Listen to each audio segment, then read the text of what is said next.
3:07 y todos los integrantes de esta nave del misterio ya estamos aquí. ¿Nos acompañáis? Milenio 3.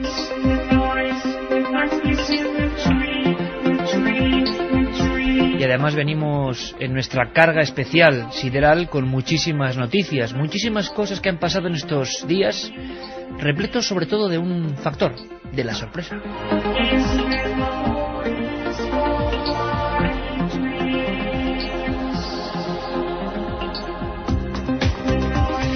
Carmen Porter, buenas madrugadas. Buenas madrugadas, Iker. Han pasado muchas cosas, de todo tipo, además. Pues incluso sí. Hay noticias que está sacando ahí los teletipos y has estado trabajando sobre el tema, sobre imágenes que sangran. Hacía mucho tiempo que no teníamos noticias aparentemente reales de imágenes que sangraban. Está ocurriendo en Argentina, ¿no?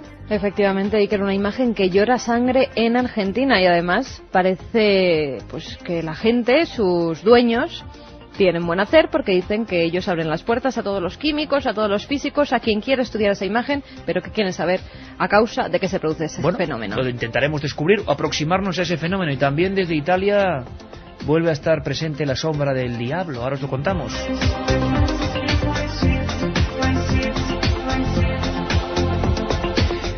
Ante todo, gracias por la masiva afluencia y además, sobre todo, el ambiente que se vivió en el Palacio de Congresos en la presentación de la Noche del Miedo.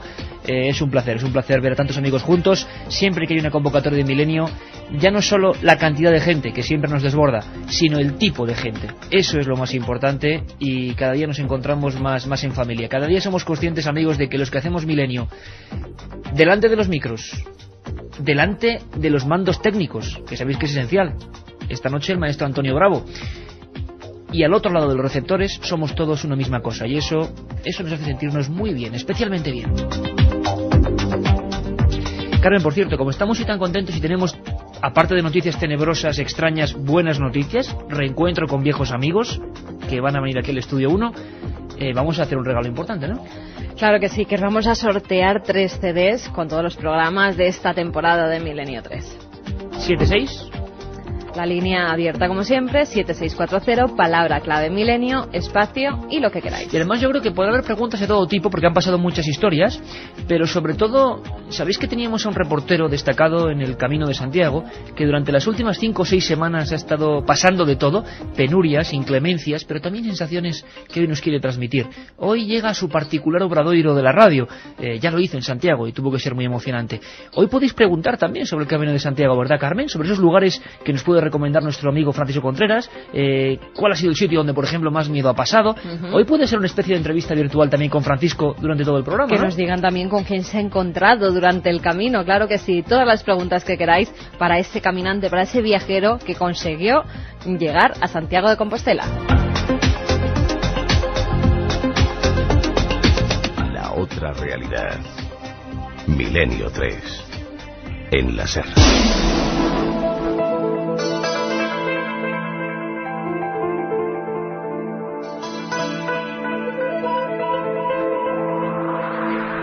Pero antes de saludar a Francisco y antes de hablar de una cosa casi celestial, ¿no?, que pudo ser su encuentro con tantos amigos, con tantas sensaciones, con tantos lugares extraños, con tantas piedras con significado oculto, con tantos misterios, me gustaría que lo retáramos con Italia, Carmen, porque ha vuelto a hablar, ¿sabes quién? Gabriel Amort, el exorcista oficial de la diócesis de Roma. Ha vuelto a hablar. ¿Qué habrá dicho?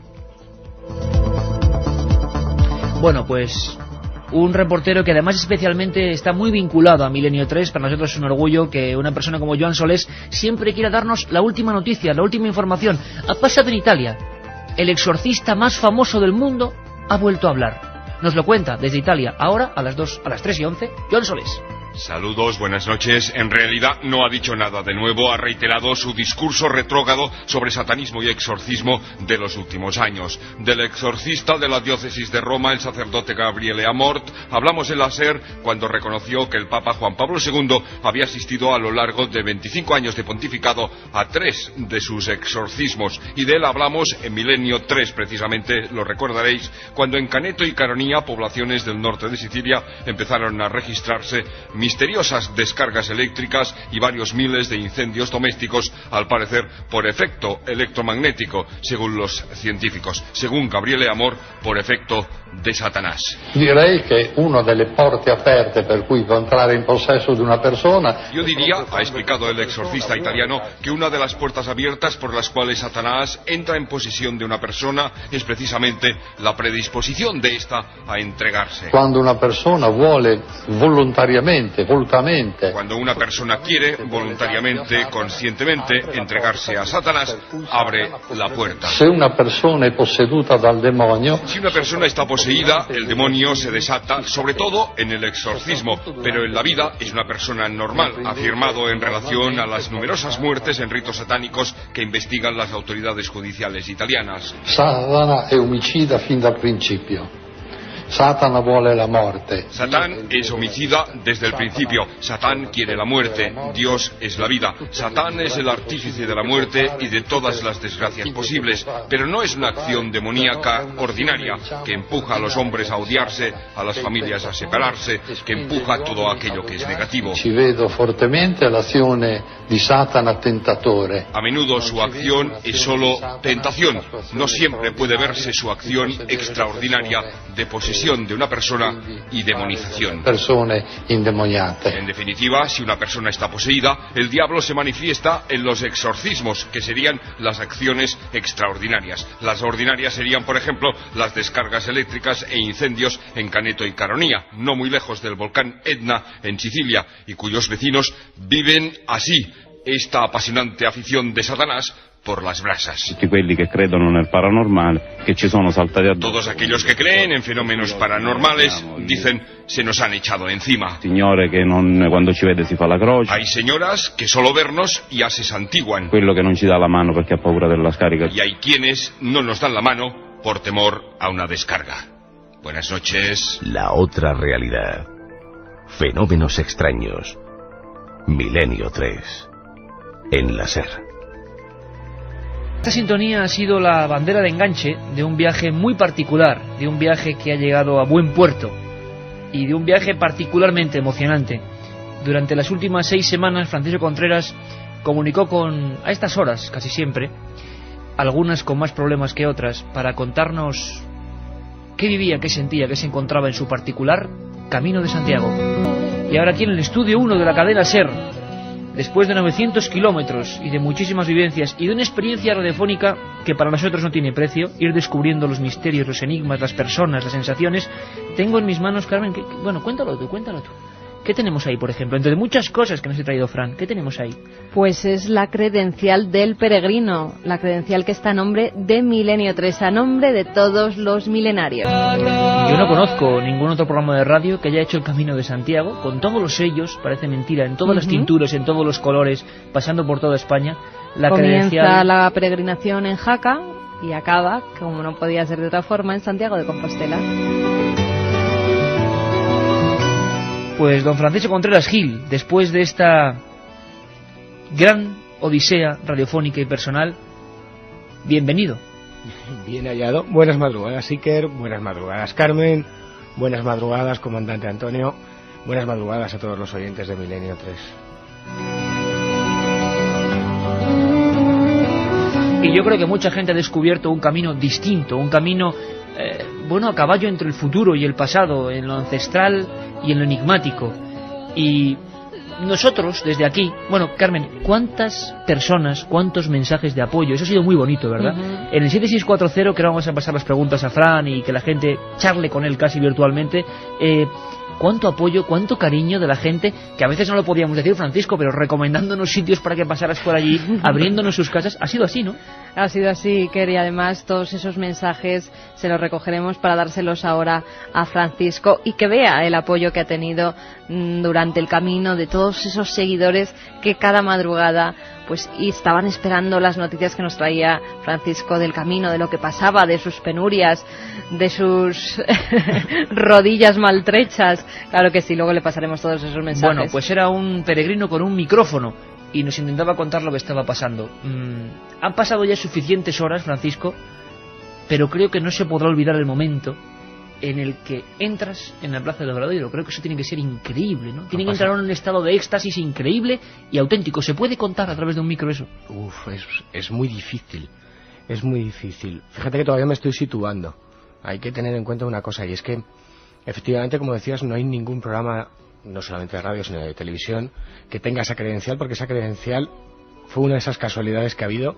No se le da a una entidad o a un programa, a una persona, con lo cual hemos conseguido un documento fantástico, que es que un programa de radio haya hecho el Camino de Santiago, pero lo hemos hecho no al uso, como a lo mejor muchos oyentes se pueden imaginar. Hemos peregrinado de verdad, de albergue en albergue, conviviendo con peregrinos, sufriendo dolencias, viviendo alegrías, como cualquiera de los oyentes que han podido hacer el Camino de Santiago o que planeen hacerlo en el futuro. ¿Pero qué sientes en ese momento, Francisco? Cuando después uno de llega 900 kilómetros llegas ahí. Vértigo, mucho vértigo. Ya me emociono todavía. 48 días desconectado de la realidad, te lo puedo asegurar. Además, desconectaba en una desconexión buscada. No quería leer periódicos, escuchar solamente Milenio 3, no ver la televisión, para sentir más el camino y esconderme entre sus misterios y profundizar e intentar ir más allá. Cuando uno llega a la Plaza del Obradoiro, te dije, lo primero que hice fue dejar la mochila con el chaleco de la cadena SER justo en el centro, tumbarme y ponerme a llorar. Porque la experiencia fue muy personal, muy auténtica, y topándose además con una faceta que era la que evidentemente más nos interesaba. Francisco vivió su camino personal, pero como radioyentes estábamos descubriendo nuevas cosas constantemente, nuevos misterios. Yo sé que es muy difícil la pregunta, y seguro que más de un amigo en el 640 te la va a estar haciendo ya, que ahora pasamos Carmen, porque me gustaría saber también la gente cómo lo ha captado, ¿no? Una imagen relativa al misterio en estos 900 kilómetros que desde luego nos demuestran que tenemos un país, vamos, incomparable. Tiene. Y nos imaginamos, Francisco, yo creo que muchos oyentes ahora se lo pueden imaginar, a la gente en el medievo, la visión, pero la gente en el medievo, ahora de alguna manera, por mucho que te desconectes, tú estás con medios de comunicación, ves gente, pero nos imaginamos por un momento en aquellas veredas, en aquellos campos de Castilla, en aquellas corredoiras, a los peregrinos de hace siglos. ¿Qué impresión podían tener cuando ellos hacían el camino? No. Tiene que ser increíble, ¿no? La fotografía. Habría varias. Sé que hay varias, desde luego Catedral de Burgos. Catedral de Burgos, que es impresionante. En ese archivo. Y rarísima por dentro. Con ese volumen ocre con el sello de la Santa Inquisición, volumen número 33, cuya primera fecha, pero no fue escrito o compilado en aquella fecha, 1526, y ese encabezado que decía: hay en este libro 18 muertos resucitados. ¿Qué te pasó en una de esas casuchas en la Galicia más perdida, que me lo contabas el viernes y me quedaba con la carne de gallina, ¿no? Bueno, vosotros hablabais del cariño que habéis recibido en los SMS. Quizás todas las penurias, no querría centralizar mi admiración o lo que voy a contar de una persona, pero mira, cuando uno sube a Ocebreiro, que es el segundo punto más altos, y en el pueblo anterior a Ocebreiro, el segundo pueblo, que es La Fava, te encuentras a un matrimonio gallego con el pañuelo, el delantal, él con un mono azul, metiendo el ganado en el establo, y ven venir a una persona y dicen: el de Milenio 3, el peregrino de Milenio 3, te estamos escuchando. La verdad es que eso te sacude el alma. Compañía, vamos a unir con el futuro, Carmen. ¿Cómo lo está viendo la gente? ¿Qué preguntan? Pues hay muchas preguntas para el peregrino. José de Burgos, por ejemplo, nos dice: saludos a todos y en especial al peregrino Contreras. Una pregunta: ¿qué conclusión sacas de lo visto y vivido durante tu peregrinación? Vaya pregunta, ¿no? José, si te tengo que contestar, me echan, porque dicen que hablo mucho. Que el camino es individual. Hacer una recomendación del camino es dificilísimo, porque el camino es como una entidad. Cada uno llevamos un camino y cada uno va a vivir el camino en función de lo que quiera encontrar. Hay gente que lo hace por turismo, hay gente que lo hace por razones culturales, religiosas. En mi caso, o en nuestro caso, en Milenio 3 era el misterio. Pero es como una entidad. Él decide si harás una etapa o no, porque si tienes una caída o una torcedura, no continúas andando. Él decide un montón de cosas. Entonces, el camino es personal e intransferible. ¿Qué más te podría decir?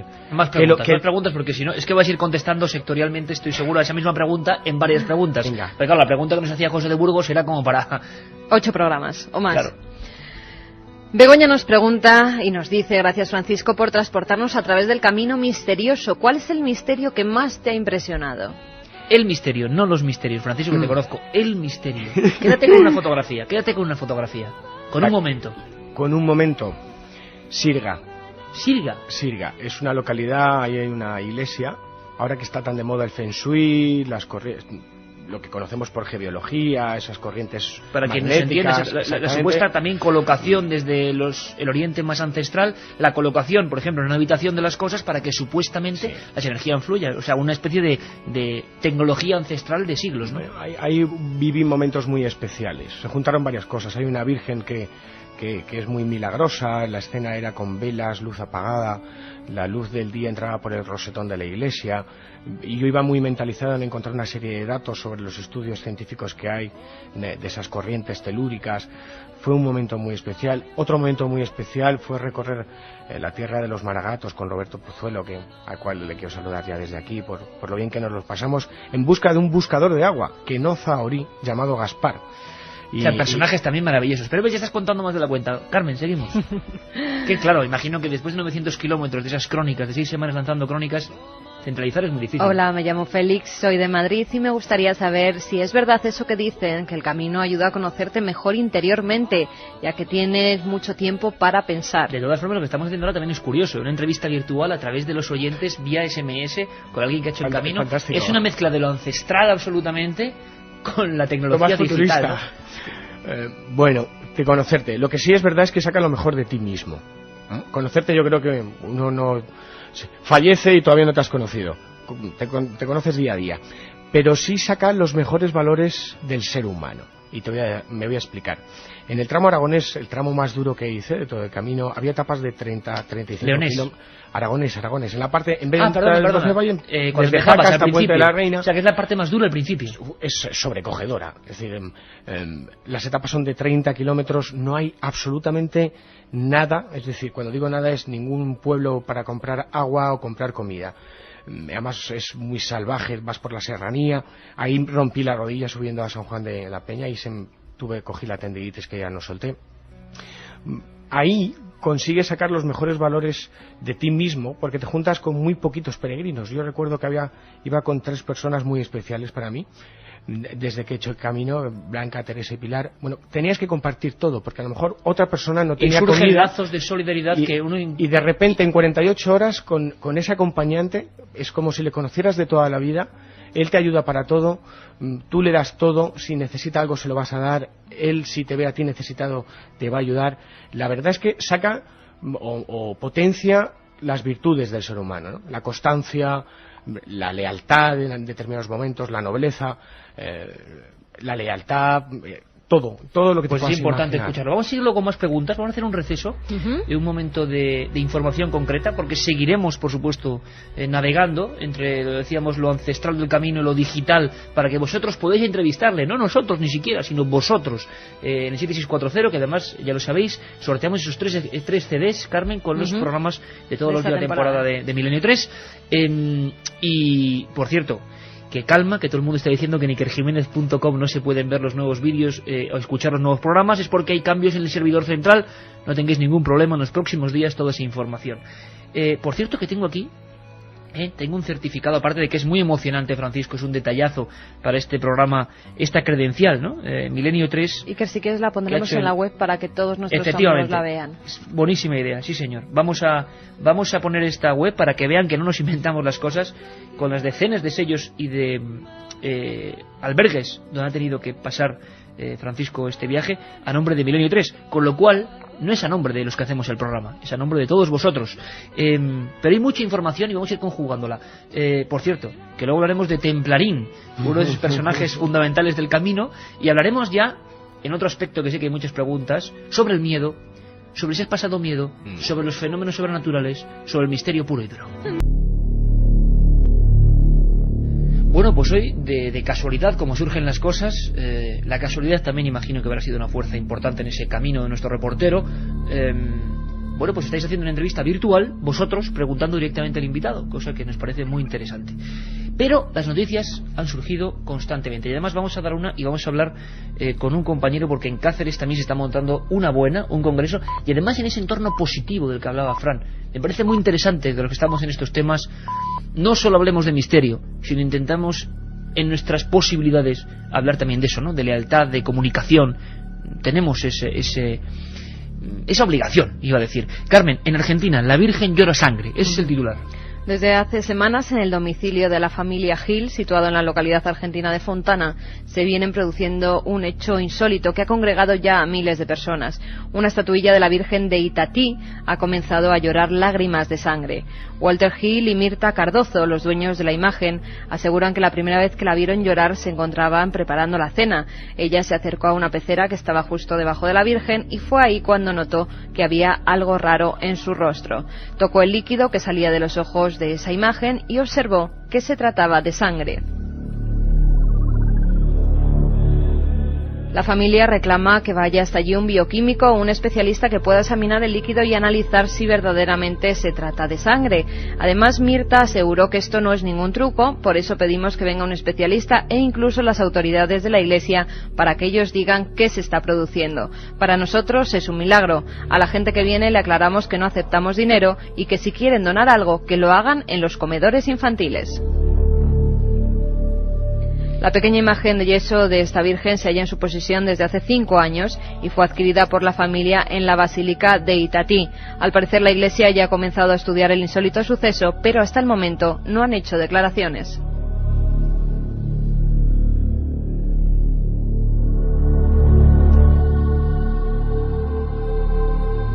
Hacía tiempo, Carmen, que no había noticias de este tipo, de imágenes sangrantes, y yo creo que hoy en día con la ciencia pues rápidamente sabremos a qué atenernos. Seguimos recogiendo... muy fácil además descubrir el truco, ya se han hecho en otras imágenes que lloraban. ¿Ha habido alguna imagen de sangre, que ha llorado sangre, de las últimas que podemos reconocer, que no se ha descubierto fraude? En un Cristo de Cochabamba, en una figura, en una estatuilla también de yeso, era solo lo que es el rostro del Cristo de Cochabamba. Se hizo incluso un TAC, se le metió en un TAC para examinar si había alguna especie de instrumento por dentro que emanara esa sangre desde los ojos e incluso desde la corona de espinas que poseía el Cristo, y no encontraron truco alguno.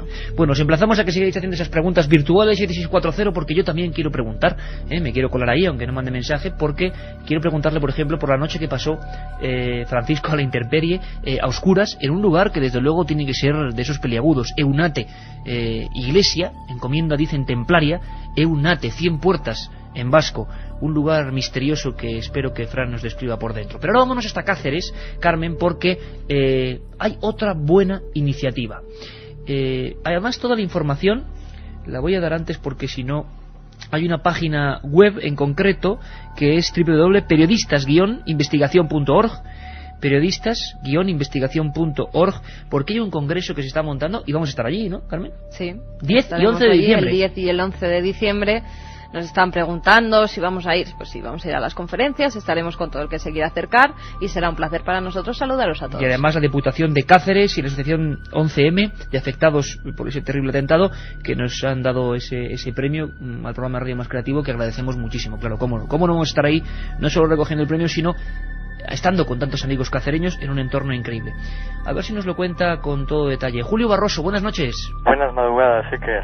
Oye, Julio, el congreso quizá más importante de los últimos años, desde luego en Extremadura. Creo que sí, en Extremadura y a nivel nacional, porque hay que comentar que va a tener muchísimas sorpresas, va a ser incluso interactivo, porque el público va a poder participar. Como tú bien sabes, la radio a mí me emociona como a ti, y va a haber muchas sorpresas con la música, con la radio, con sonidos. Un actor va a escenificar lógicamente cosas relacionadas con el congreso, que ahora te comentaré el objetivo principal de este congreso y los fines que va destinado. Oye, Julio, para que todos los amigos de la cadena SER lo tengan claro, ¿por qué este congreso, por qué en este momento, por qué de esta manera? Bueno, pues el momento, lógicamente, como tú bien dices, el nombre de tu programa, Milenio 3, estamos en el tercer milenio, se está gestando realmente un nuevo ser humano que busca nuevas cosas, nuevas inquietudes. Vemos que el momento es raro también dentro del campo de la comunicación, y también están surgiendo, pero no se le da tanta importancia, pues esa comunicación positiva, que yo también la llamo, y como también llamaría lógicamente Daniel Goleman en su inteligencia emocional. y lo que intenta es, lógicamente, dar importancia a toda esa gente que está trabajando de forma positiva dentro del campo de la comunicación. En primer lugar, están las ponencias, que te puedo decir rápidamente, entre los que estás tú, lógicamente Iker Jiménez, Chumari Alfaro, Baltasar Magro, Eduardo Punset, Ángel Crespo López, Joaquín Araujo. Cada uno en su sector, lógicamente, quiere mostrar esa vertiente positiva dentro de los distintos campos del ser humano, desde el mundo ético, el mundo ecológico, el mundo del misterio, el mundo de la comunicación, el mundo de las ciencias. Y luego está, lógicamente, la gala de entrega de premios, que va a tener lugar el sábado por la tarde, y ahí también pues habrá muchas sorpresas muy especiales. Estará Lorenzo Milá, estará Luis del Olmo, entre otros, y lo que quiere mostrar, lógicamente, con esos premios Ciencia y Humanidad 2004, esa gente que está trabajando por el campo positivo en los distintos sectores del ser humano. Y rápidamente podemos decir los distintos premios que se han otorgado desde a redes, al programa científico de televisión, a Milenio 3, por el programa más creativo de la radio, a Chumari Alfaro, a la mejor labor de difusión de las medicinas complementarias, a Joaquín Araujo, a la mejor labor de difusión de la ecología en los medios de comunicación, a Joaquín Luqui, a la mejor labor por la contribución a despertar valores a través de la difusión de la música en los medios de comunicación, a Baltasar Magro, al periodista con más credibilidad, a Lorenzo Milá, lógicamente en el campo pues más innovador y positivo de la comunicación en televisión, a Luis del Olmo por su magnífica trayectoria también en los medios de comunicación y por su labor innovadora y positiva en la comunicación en radio. Ahí estarían un poco los premios, esa gala de entrega de premios Ciencia y Humanidad. Y lógicamente el más importante de todos, el objetivo principal, pues la asociación 11M. Será entregado un cheque con lo que se recaude de este congreso. El congreso solo va a costar 20 euros para, lógicamente, libre acceso en todo momento del congreso, que irá destinado a la asociación 11M y que será entregado allí mismo por Andy y Lucas. Y luego habrá otras sorpresas también. Lo importante es los valores que uno intenta propulsar, y ahí estaremos. Además, una cosa, creo que el marco es espectacular. ¿Me equivoco? Ciertamente, se va a celebrar en un auditorio del siglo XIII-XIV, era un antiguo monasterio que tiene además mantiene un órgano y que está engravado en la institución cultural elbrucense en pleno y mágico parte antigua de la ciudad de Cáceres. Yo creo que es una oportunidad increíble que, como bien has dicho tú antes también, no es a su género un congreso esotérico, sino que es mucho más un encuentro pues de la ciencia, la cultura, la humanidad. Y qué grandes amigos y qué grandes profesionales. Para mí, desde luego, para nuestro equipo es un orgullo estar allí. Don Julio Barroso, siempre cerca de la radio y siempre cerca de Milenio 3, que muchísima suerte para esta iniciativa y que el 10 y el 11 de diciembre estaremos en Cáceres. Será un placer porque Cáceres para nosotros es una ciudad mágica, especial, y de verdad estar en ese casco viejo va a ser increíble con tantos amigos, menudas tertulias que se pueden montar ahí y sobre todo cerca de toda esa gente. Y el viernes por la noche además será un placer estar contigo en estas ondas, las de la cadena SER. Un abrazo, amigo. Julio, mucha suerte. Gracias, igualmente. La otra realidad. Fenómenos extraños. Milenio 3. En la SER. Tengo aquí un certificado curioso de esos que se otorgan al peregrino y dice: yo, templarín de Pons Ferrata, y sale el dibujo entrañable de un templario.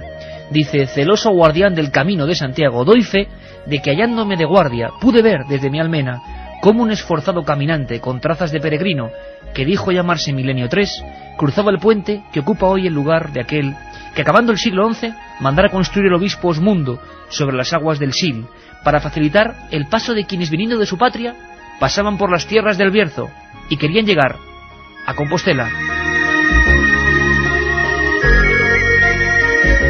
Son documentos francamente entrañables, que nos hacen muchísima ilusión, Francisco, y además eso, ahí vamos todos, ahí vamos todos los oyentes de Milenio en tu mochila, y bueno, observando con tus ojos y con la voz, que era el micrófono. Los templarios están presentes en el camino, y si hay un lugar, como decíamos antes, que puede ser iconografía pura de lo más sombrío, quizá de lo más apartado de lo que fueron los templarios, es Eunate, y allí pasas una noche a la intemperie, ¿no? Nos contabas. No, tanto como la intemperie, ¿no? Bueno, no, dentro de Eunate, pero sin ningún tipo de comodidad, ¿no? No, pasó una noche que ahora creo que es un regalo del camino, si me permites que hable así, porque pude intentar vislumbrar cómo podía ser el peregrinar de un caminante en el siglo XV. O sea, te pusiste en las trazas de lo que podían ver en aquella época, ¿no? Que tenía que ser tremendo, ¿no? Pero tremendo. Después de caminar todo el día, la visión que tengo es... Me quedaban 2 kilómetros para llegar a Eunate, el sol prácticamente había desaparecido, esa etapa no dejó de llover en todo el día, barro, lo peor para andar ha sido el barro. Llegué a Eunate y lo primero que vi... ¿Cómo es? Si te digo la verdad, no pude ver cómo era porque era ya de noche, lo único que veía era un foco de luz que alumbraba dónde estaba Eunate. Ni siquiera veía el sendero. Pero veías la estructura de esas puertas increíble, ¿no? A medida que me fui acercando empecé a ver las puertas, ese torreón, toda la estructura sombría, porque me hacía un contraluz el foco, fue muy espectacular.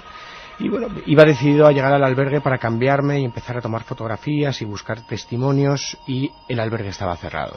Curiosamente un albergue que jamás está cerrado, pertenece a la Asociación de Amigos del Camino y nunca está cerrado, pero esa noche sí. Y curiosamente o anecdóticamente, Eunate estaba abierto. Serían 8:30, 9 de la noche. Algo impensable para todos los que han hecho el camino y que conocen Eunate o lo han visitado. Iba con 3 peregrinas más.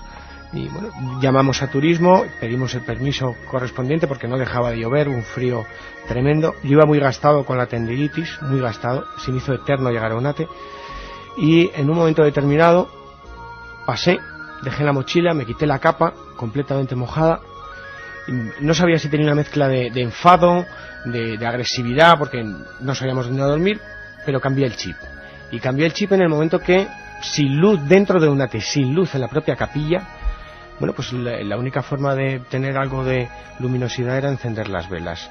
Me acerqué al altar donde está la Virgen sentada, encendí los 3 cirios, grandes cirios, y cuando retrocedí me volví a sentar en uno de los bancos de la iglesia y levanté la cabeza y empecé a ver esos capiteles con rostros... ¿Y cómo son? Rostros diabólicos, infernales, con el efecto de las sombras y las luces, yo creo que hasta demoníacos, que cobraban vida según incluso girabas. Los Baphomet, ¿no? Que los templarios parece que dejaban ahí una especie de cabeza misteriosa, ¿no? A la que rendían culto. Parecidos a lo que puede ser un Baphomet. Ahí cambió el chip, como acaba de cambiar la música, y esto era especial. No solamente era especial por vivir una experiencia que pudo haber vivido cualquier peregrino del siglo XV, sino de tener conciencia de dónde estaba. Eunate es un mapa celeste, no es una estructura al uso. Sus nervios, los nervios que tiene la cúpula, señalan, como ya contamos en la crónica, que se hizo los lugares, marcan los lugares donde hay enclaves templarios. Y no solamente eso, quizás el escalofrío vino cuando recordé de forma maldita que en Eunate se enterraban a todos los peregrinos que morían en ese ramal. Más preguntas que nos llegan a ese 7640, palabra clave milenio. Ya sabéis que sorteamos 3 CDs con los programas de la temporada. Joseba de Lorca nos dice: ¿es cierto que en San Juan de Ortega un rayo de sol alumbra el vientre de la Virgen? Y tan cierto. Mira, todos los peregrinos y lo contamos en vivo casi, ¿verdad, Fran? Y todos los hospitaleros me recomendaron que no durmiese en San Juan de Ortega. Pero decidí quedarme allí no solamente para conocer al padre José y sus famosas sopas de ajo, al cual invita. Tiene una frase espectacular ahí en la cocina que dice que a Dios también se le encuentra entre los pucheros. Es genial. ¿Lo contó en el programa? Es genial. Sino porque la primera noticia que publiqué yo en una revista de misterios fue el milagro de la luz. Entonces quise pasar la noche allí. Es un sitio espectacular. Espectacular porque lo que encuentras es la arquitectura sagrada, la arquitectura mágica. Ocurre en Renard-Château y ocurre también en Abu-Simbel. Fíjate si está lejos. O sea, construcciones antiguas que sabían muy bien lo que era el movimiento de los astros y que construían sus cosas para que fueran iluminados con algún mensaje, ¿no? Era un guiño de los constructores, ¿no? De esa gran tradición espiritual de la que hablan cientos de cronistas, historiadores del camino. El día 21 de septiembre y 21 de octubre, coincidiendo con el equinoccio, el primer rayo de luz que surge por el ábside atraviesa toda la catedral y va a parar a un capitel muy simbólico que es el de la Anunciación. Está ubicado justo nada más pasar los montes de Oca. Es un lugar muy mágico, tremendamente mágico. Hola, soy una guipuzcoana y el verano que viene quiero hacer el camino. Y va a lo práctico. Quisiera saber qué es lo fundamental en la mochila y a quién recurrir. En titulares, Fran. Titulares. En la mochila nos interesa, pero a quién recurrir no. Porque eso imagino que cada uno tendrá su forma de... Pero en la mochila sí que puede interesar para los muchos caminantes que querrán emprender después de haberte escuchado 6 semanas. cuanto menos peso mejor, fundamental, por propia experiencia. Lo peor son las ampollas y por llevar demasiado peso por las ampollas tener dolores en las articulaciones. O sea, ampollas, tiritas. Tiritas, bueno, un botiquín mínimo con tiritas, con alcohol, con betadine, cualquier producto para arreglar las agujas y el hilo, fundamental. Ropa, yo diría que 2 o 3 mudas nada más, porque tú puedes lavarte, como nosotros hacíamos, lavarte la ropa cuando llegas a la etapa, y lo justo porque hay muchas cosas de necesidad básica que puedes comprar. Y lo interesante será también que descubrirás tus propios límites y lo que realmente es necesario, ¿no? Ese también tiene que ser muy interesante, porque estamos acostumbrados a un mundo de confort donde casi todo nos sobra, ¿no? Hablábamos de casualidad, ha habido muchas casualidades. En cuanto al misterio, ahora contaremos alguna. Es que iba encontrando lo que necesitaba sin preparar absolutamente nada. La casualidad como hilo mágico. O sea, era algo fantástico. Pero, como te decía antes, el camino es una entidad. Hay a veces que yo he dejado cosas, yo llevo una esterilla y la dejé, pero hay veces que el camino me ha regalado. Yo perdí la toalla y un hospitalero me regaló una toalla. Surgían ese tipo de cosas, claro. Lo fundamental, no hacerte ningún patrón, no esperes nada y vive el camino según surja. Es muy malo dar una recomendación. Si quieres otra más, y no me gustaría dar más por hoy, o esta vez, no duermas en los finales de etapa. He descubierto que hay lugares maravillosos, albergues donde hay muy poquita gente y donde encuentras historias fascinantes, misteriosas, enigmáticas, pero también encuentras el trato con las gentes del lugar cuando uno duerme o antes o después de los finales etapas que hay en todas las guías. Eso es increíble. Milenio 3 con Iker Jiménez en la cadena SER. Por cierto, antes de seguir con los mensajes, muy rápidamente, Carmen, porque sabéis que la música, para eso tenemos a Antonio Bravo, para eso tenemos a Juanma Frasquet, a Javier Rodríguez, a Geray, a tantos profesionales, los mejores de esto, son muy importantes en Milenio, y queríamos casi dedicarles esta noticia, porque la música es tan importante que está viajando ya al espacio. Carmen, muy brevemente, cuéntanos. La sonda Cassini-Huygens se posará el próximo mes de enero en Titán, que es el satélite de Saturno, llevando a bordo 4 temas de música compuestos por los franceses Julien Sivan y Louis Arey. Se trata de un CD de 14 minutos que fue embarcado en la sonda que se lanzó en 1997 con el objetivo de estudiar Titán, ese satélite que es el mayor de Saturno. La Agencia Espacial Europea quería enriquecer la misión con un contenido artístico para dejar una huella de la humanidad en el espacio y enviar un mensaje a posibles poblaciones extraterrestres. Los 4 temas musicales son de rock, aunque muy diferentes entre sí, puesto que cada uno corresponde a una etapa de la misión. Los terráqueos podremos oír esta música cósmica a partir del 21 de diciembre. Una página web que apuntar: www.music2titan.com. Tampoco estaría mal algunas de las músicas de Milenio llevarlas al espacio, ¿eh? Y os imagináis, como diría Carl Sagan, ¿no?, en el silencio eterno de las estrellas, sonando esta música, por ejemplo, de Inekami. Vamos con más preguntas, vamos a lo terrenal, al camino. Carmen. Buenas madrugadas, amigos. Una cuestión para Fran. ¿Cuál ha sido la clave o el símbolo heterodoxo más insólito que has encontrado en tu viaje? Nos pregunta Luis. Como si fuera una fotografía, Francisco, pero queremos pasar varias preguntas. Varios. Quizás el que más me sorprendió, Villas de Doñar, hay diferentes inscripciones celtas. Muy raro. A mí me enseñaste unas en la cámara digital impresionantes el viernes. Sí, hay varias inscripciones primitivísimos celtas. Bueno, allí varios bajorrelieves que son de la edad de bronce, como diría Eric von Däniken, que hace ese ser con escafandra mirando al cielo. Muy raros. Hola, soy Maika de Vigo. ¿Es cierto que Gaiferos está enterrado en el Obradoiro? Gaiferos, no he llegado tanto. Desde luego, lo que pasa es que yo no querría entrar en problemáticas religiosas. Vamos a poner un tupido velo. ¿Quién está enterrado o no? Santiago, Pristiliano, hay una pelea que nunca acaba. Bueno, vamos a ver, les vamos a contar secretos del camino. José de Burgos, soy un amigo guardia civil de Francisco. Después de la etapa de Burgos, ¿te ha vuelto a perseguir la sombra del Código Da Vinci? Bueno, José, gracias por todo. Tú sabes por qué. Y por esos momentos tan fascinantes. José es un oyente de Milenio 3 con el que coincidí y con el que pasamos juntos unas cuantas horas. Miembro de la Guardia Civil, como tantos miembros de la Guardia Civil que siguen el programa. De las que ya hablaremos porque estuvimos buscando no identificados por tierras burgalesas. Ya nos contaréis, José. Así que habrá que contar cosas. Sí, el Código Da Vinci me ha seguido persiguiendo. Hasta tal punto que en el museo... La Magdalena nos comentabas de alguna cosa, ¿no? Empezó en Vianas, en el pueblo de Vianas, de la cual es patrona, y había un monje con un santo grial, ya describiremos más adelante o profundizaremos en la historia, pero descubrí un retablo anónimo en el Museo Diocesano de Astorga, donde aparece un evangelista con trenzas. Guiños de ese tipo ha habido muchos. Sobre la historia eterna que precisamente el viernes comentábamos de ese discípulo amado. Exacto. Que muchos se identifican con la Magdalena, pero que también es cierto que se le identificaba siempre con rasgos muy afeminados. La gran polémica del código es, ¿era un discípulo o era la Magdalena, ¿no? Como uno de sus seguidores y su sangre sagrada? Alex, desde Barcelona, ¿en algún momento pensaste en tirar la toalla y qué te hizo continuar? En muchos dices, ¿y yo qué hago aquí? Como aquella psicofonía que tantas veces hemos puesto.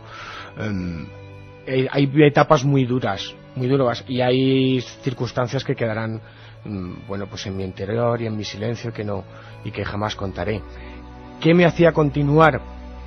Muchas veces el apoyo de la gran familia que es Milenio 3, que me daba cariño, que me daba saludos y abrazos cuando me veían con el chaleco. Te despertábamos en plena madrugada, sí que decirlo también, Fran, que te despertábamos a estas horas, sí. Increíble, ¿no? O el cariño, mira, hospitaleros que me decían, cuéntame lo de Unate, como me pasó en Arzúa. Lo de Mayeru, madre mía, me estoy acordando ahora de los testimonios de ese caso. Pero sobre todo, lo que vas descubriendo es que puedes seguir. Kipling tenía una frase que es fantástica, que es que en la carrera de la vida no la gana el hombre más fuerte o más ligero, sino aquel que cree que puede hacerlo. Sagrario nos dice, en la catedral me gustaba sentarme en un mármol oscuro y desgastado que está en un lateral del altar mayor con el fin de cargarme de energía. Hola Francisco, mi primo y yo hicimos el camino este verano y nos sorprendió mucho Ocebreiro. Sí, mito artúrico relacionado con el Santo Grial, donde uno descubre la Galicia profunda, ¿no? Febrero es una dura subida, como sabrás si lo ha hecho. Y ahí donde te imaginaste a los mantequeiros, ¿no? Y a las personas que viajaban vendiendo grasa humana no hace tanto tiempo. Bajando ya la Cruz de Ferro y bajando Cebreiro, ya eso es descomunal, ¿eh? Además yo voy acompañado de la buena música. Pues escuchar esto que estamos escuchando que nos pone Antonio Bravo en esas veredas... Esta era una de ellas, y entonces ya mi mente volaba directamente. Cebreiro es un sitio donde se guardan dos reliquias relacionadas con un milagro eucarístico, ¿no? Allí supuestamente en el año 1300, como decía el padre Yepes en viejas crónicas que ha legado, un sacerdote con un infiel dudaron de la realidad de la sangre y del cuerpo de Cristo, y se hizo realidad, se materializaron y las guardan en un relicario donado por los reyes católicos ahí, ¿no? Hay más misterios en el Cebreiro, pero son de otra clase, son de curanderos, de entidades y de luces no identificadas. De Asturias nos dice, hace apenas 2 semanas que acabé mi camino, os podría contar 1000 historias, repetiré. Es alucinante estar haciendo esta conexión, que los oyentes estén aportando sus vivencias a este... También nos dice Foncebadón y su cruz, espectacular, el dolor no importa.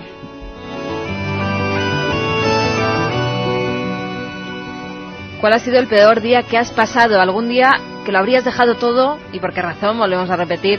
Y pues un saludo para Vanessa, que es su cumpleaños, nos dice. En el aspecto del misterio, Francisco, el lugar más tenebroso, el lugar donde uno se siente que, caramba, que es un sitio de estos que impone, la imagen, la figura que a uno le hace un escalofrío más especial que los demás, ¿cuál sería?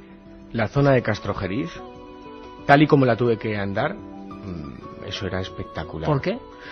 El paisaje es de una soledad abrumadora, había mucha niebla, había mucho barro y parecía que te sobrecogía todo. El propio paraje, ¿no? La soledad, ¿no? Absolutamente todo. Eso lo decían muchos peregrinos cuando se entraban en la tierra de Campos, ¿no? Se hacían muy pequeños, ¿no? Y veían aquellas llanuras que no se paraban nunca y sentían un poco la fuerza de lo cósmico, ¿no? No, es una fuerza brutal, además, ¿no? Es porque te sientes tan insignificante y el horizonte que tienes es tan sobrecogedor, no ves el fin, es agotador, mentalmente es una lucha psicológica el caminar.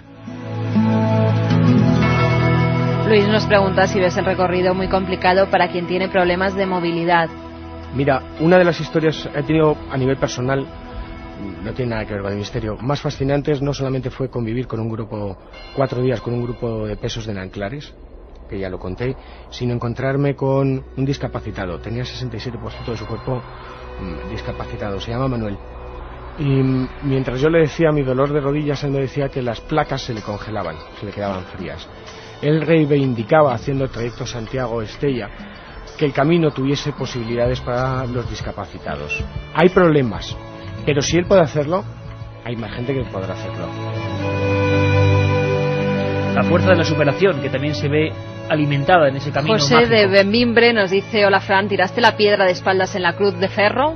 Tiré 3 piedras, una por los oyentes de Milenio 3, otra personal y otra por las víctimas de la 11M. Gigantesca montaña que crece con las piedras de los propios peregrinos. Carmen, un programa muy emotivo y muy bonita esa conexión con los oyentes en vivo. Y que, ¿qué le podemos decir a Fran? Que yo creo que ha sido un orgullo para nosotros hacer esta experiencia de radio durante 6 semanas, ¿no? Ha sido dura, no tanto como él, que llevaba las piernas hechas polvo, pero claro que sí nos ha servido para vivir otro camino de Santiago diferente, para que nuestros oyentes vivieran la magia del Camino de Santiago, lo extraño en esa ruta.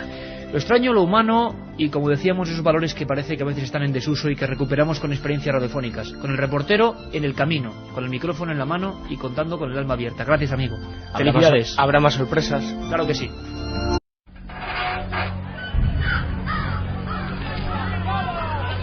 Por orden de la autoridad, se procede al cumplimiento de la pena de muerte de Francisco Leona, apodado el curandero, Julio Hernández, alias el Tonto, Agustina Rodríguez la Bruja y Francisco Ortega, conocido por el Moruno. Habiéndose confesado culpables de la muerte del niño Bernardo González Parra, los acusados serán ejecutados mediante garrote vil ante los pertinentes testigos. En Gado, Partido Judicial de Almería, a 3 de septiembre de 1910. Así sea.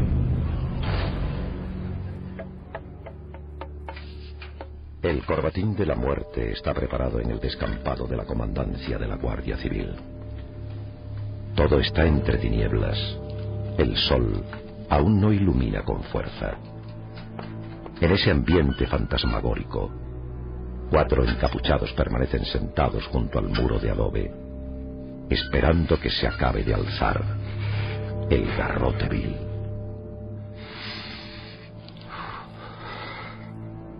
A través de la máscara negra de tela, solo se ven los ojos de los reos. 3 los tienen cerrados.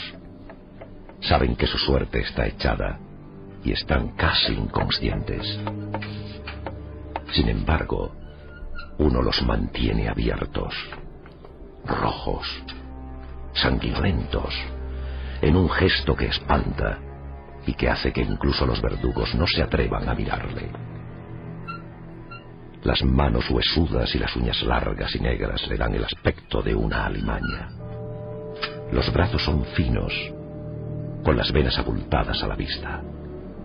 Por su cabeza, como una calavera envuelta en piel apergaminada, corren rápidos, muchos recuerdos.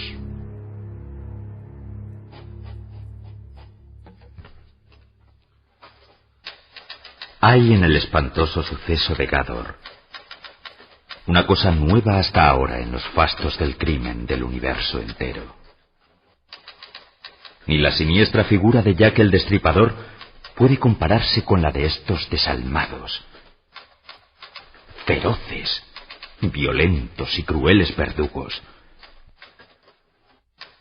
que un día cargaron con el fardo siniestro de un cuerpo infantil a través de las sierras inhóspitas, en una procesión horrible que pone espanto en el corazón.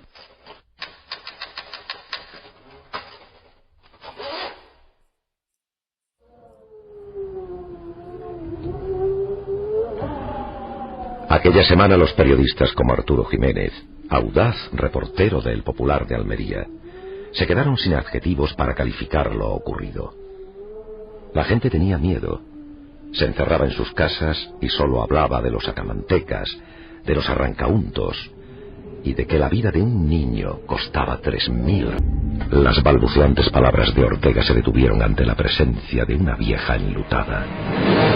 Con la cara arrugada y deforme, portaba un candil en las manos, y entre aquella negrura aparecía la viva imagen de un ánima del purgatorio. Su nombre era Agustina, curandera y bruja. Hay que matar. Hay que matar. Y nosotros vamos a hacerlo para el conjuro. Y tiene que ser un niño. Un niño pequeño.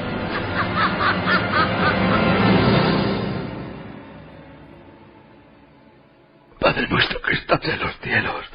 No puedo. Eso no puedo. Padre nuestro que estás en los cielos. Tiene que ser un niño. Un niño. Para abrirlo en canal con la luna llena. Calla tú, bruja de Satanás. Que aquí se ha de hacer lo que yo diga. Tú ya sabes el trato, moruno. Eso de que te coman los gusanos. Nosotros tu reino. Hay que beber la sangre. Y recuerda, tiene que ser un niño. ¿Qué demonios? Antes está la vida que Dios. Así que... hágase tu voluntad, Leona. Aquí tienes el dinero.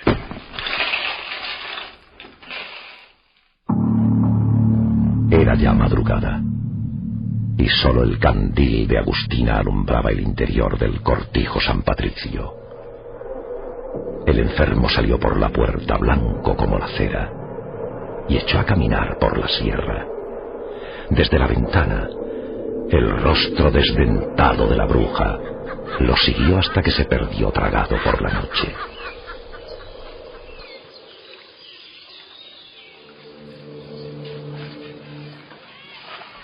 Muy cerca de la llamada balsa de la Poza, un grupo de niños jugaba aquel atardecer, sin prestar atención al extraño individuo que se había ocultado en la maleza. Era Julio Hernández, retrasado y acusado de varias agresiones, un hombre gigantesco y brutal, muy cargado de hombros, siempre vestido con andrajos y que estaba dispuesto a cumplir el encargo que le habían dictado. Hola, señor. Hola. ¿Qué hace ahí? ¿Quieres jugar conmigo a buscar los nidos? Aquellas palabras fueron la perdición de Bernardo González Parra, de 10 años. Se había quedado mirando a los ojos grandes, como de bestia letargada, que relucían entre los matojos. Cuando se aproximó, impulsado por la curiosidad, ya no tuvo tiempo de reaccionar.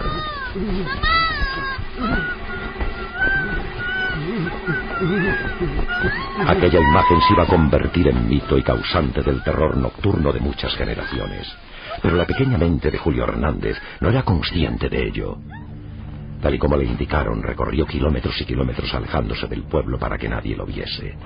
A sus espaldas, un gran saco de tela con un niño moviéndose en su interior. Y con él, soportando el peso gracias a su corpachón jorobado, fue atravesando los montes y caminos de arena sin un solo árbol, hasta que la luna llena llenó el firmamento.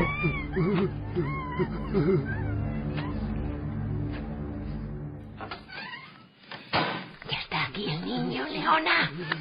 Ya está aquí el niño. Y es bien rollizo. Pues procedamos. No hay tiempo que perder. Yo me tengo que sentar. Me mareo. De verdad, Leona, que hay que hacer esto. Igual es mejor dejarlo. Solo un niño. A callar, cobarde. El ritual no se debe detener nunca. Yo tengo el poder. Y a mí debes obedecer. A no ser que quieras tener esta navaja en tus entrañas. La navaja se hundió en la axila del niño Bernardo, quien sobre la mesa de madera, casi inconsciente y sin ropa, creía que todas aquellas caras, todos aquellos monstruos, solo podían ser fruto de una pesadilla. La sangre poco a poco fue surgiendo en un chorro rojizo, y Agustina la fue cogiendo en un oxidado pozal, al tiempo que sus ojos se ponían en blanco y empezaba a pronunciar palabras en una lengua desconocida.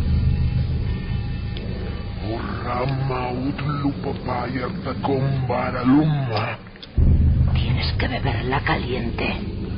Tienes que beberla ahora, caliente. Astaroth Kindercom Babalai. Tienes que beberla caliente, según va saliendo del cuerpo. Padre nuestro, que estás en los cielos, santificado sea tu nombre.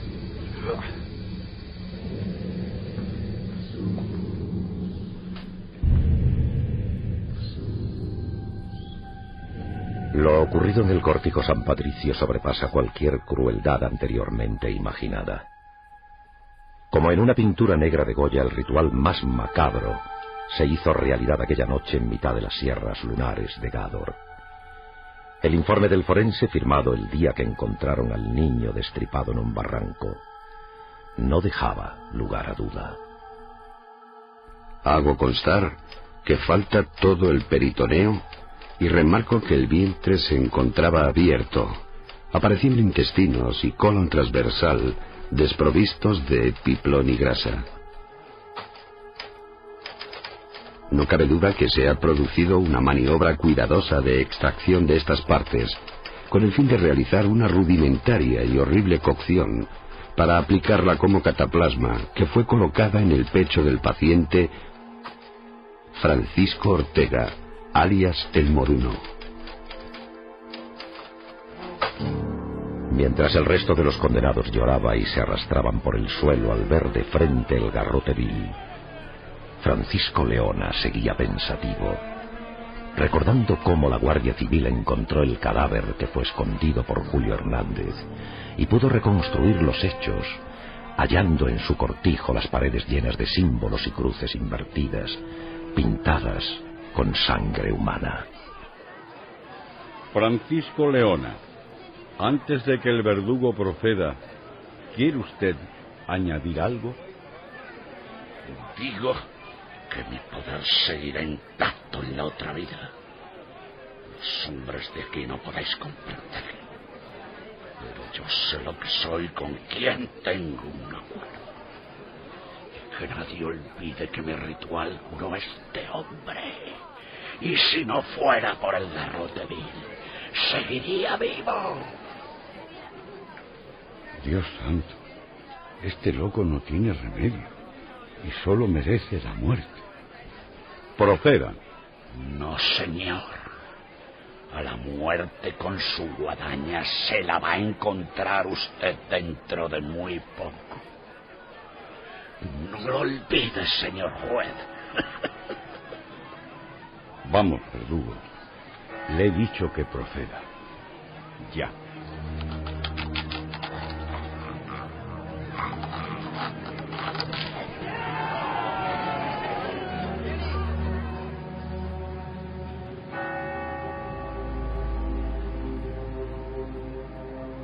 La sentencia se cumplió cuando se tenía previsto, justo cuando las campanadas tocaron las 6 de la madrugada.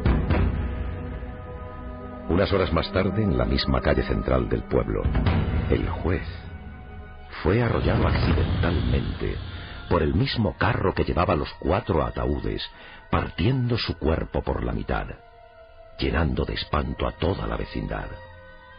La gravedad del accidente acabó con la vida del juez.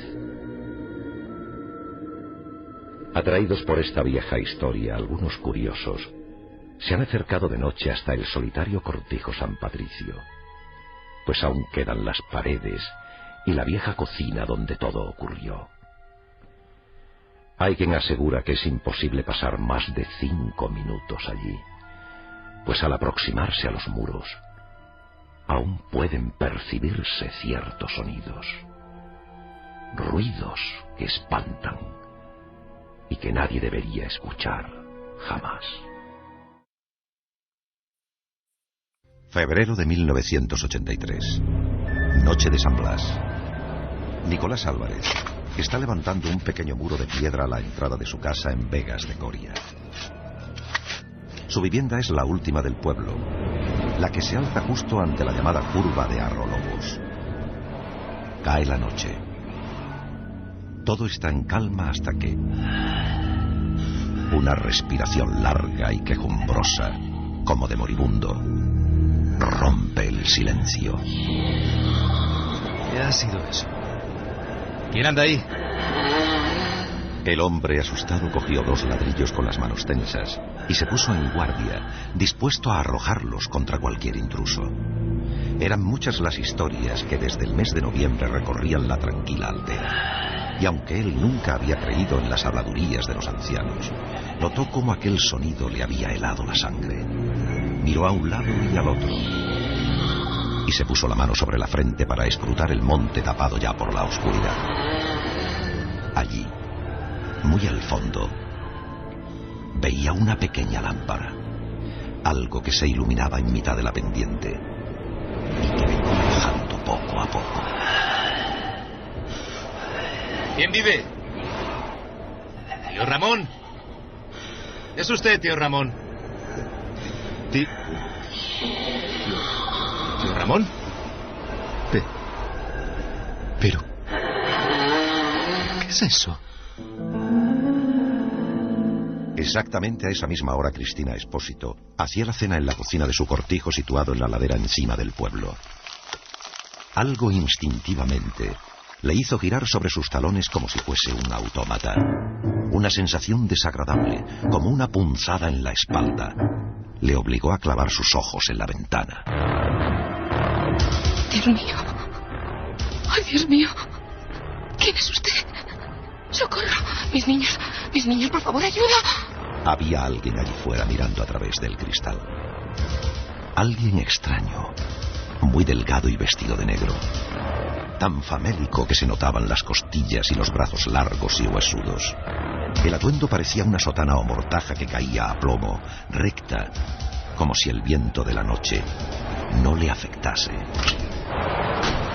De repente la ventana se abrió de un golpetazo, como empujada por manos invisibles. ¡Auxilio! Por favor, auxilio. Por el amor de Dios. ¡Ay, vete de aquí! ¡Vete de aquí! ¡Vete!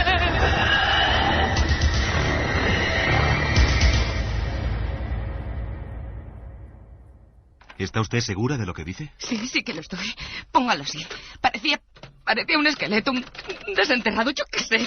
Iba como con una capa fina que lo envolvía y se me acercó y... Tranquila. Gutiérrez, traiga un vaso con agua. Compréndalo, yo la creo, pero ¿cómo iba a medir aquello más de 2 metros? Eso es imposible. Mire usted, vi cómo tenía que agacharse para mirar por la ventana. Hizo el gesto, el horrible gesto de bajar la cabeza y las medidas ya han visto cómo son. Eso tenía casi 2 metros y medio. Igual era alguien montado en algo, alguien con zancos, no sé. ¿Cómo voy? Por Dios, yo le juro que lo vi ahí mismo, dentro de la finca. No podía ser nadie del pueblo. Aquello era el mismísimo diablo. Mire, yo no sé qué poner en este informe, maldita sea. Ya son 10 las personas que lo han visto y no pueden estar todas mintiendo. Esa misma noche, entre las 9:15 y las 10, y según los informes tramitados por la Benemérita, Germán Expósito fue uno de los que más cerca se encontró con el fenómeno en plena curva de Arrolobos. Tuvo la mala suerte de ir en bicicleta justo por aquella zona.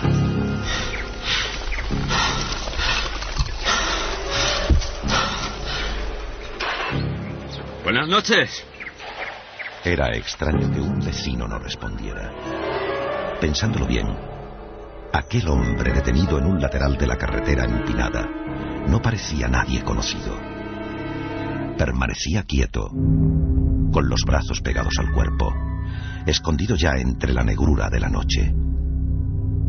Germán echó pie a tierra y tuvo la tentación de mirar atrás.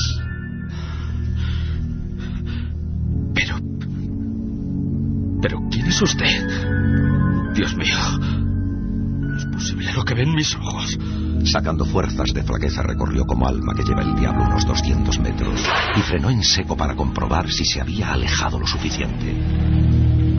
Dominando el pánico, miró hacia la carretera oscura y percibió algo extraño. La naturaleza, el viento, el sonido del campo se habían detenido. Todo era silencio. Un silencio distinto. Cuando Germán Expósito dio la vuelta a la curva de Arrolobos, volvió a detenerse por tercera vez. Unos metros más allá, alumbrados por la farola blanca de la pared de la casa de Nicolás, observó una imagen que nunca podrá arrancar de su mente.